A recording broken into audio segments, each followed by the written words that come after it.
Les 18 et 19 septembre 2023, les différents acteurs impliqués dans la gestion des océans, à savoir le ministère du Cadre de Vie et des Transports, le ministère de l'Agriculture, le ministère de l'Enseignement supérieur, les communes côtières, les ONG, la société civile, se sont retrouvés à Bénin Royal Hotel pour la validation du rapport sur l'état de l'environnement marin Bénin-Togo.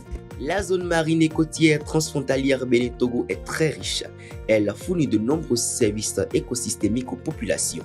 Cependant, elle est soumise à de nombreuses pressions dont l'érosion côtière, la pollution marine, la pêche non contrôlée, la prolifération des plantes envahissantes. Cette situation est à la base de la réduction des services écosystémiques et la dégradation de la biodiversité marine. La protection du milieu et la gestion durable de ces ressources sont devenues une priorité pour les deux pays qui partagent la même vision en termes de gestion des ressources marines. Cette vision se manifeste à travers la mise en œuvre du programme WACA. Je vous parlais des sachets au fond de la mer.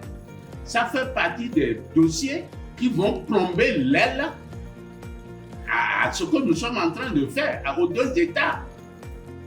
Donc, non seulement on va faire des recommandations fortes, mais il faut qu'on trouve les moyens pour le régler, sinon ce que nous faisons, nous n'allons pas loin.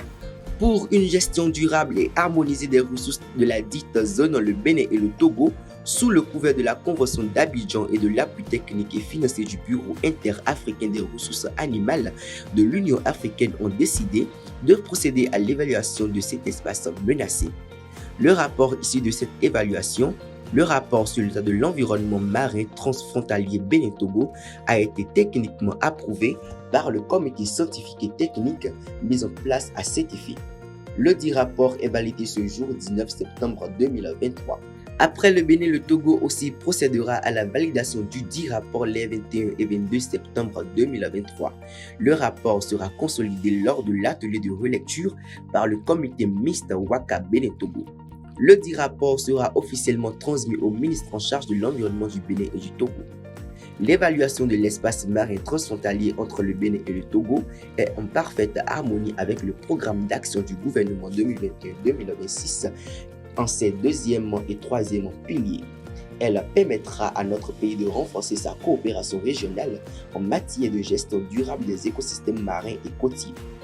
Aussi, lui permettra-t-elle d'approfondir ses connaissances des tendances de la pollution marine et de la détériorisation physique du milieu et de donner des indications claires aux autorités sur les mesures correctives à adopter.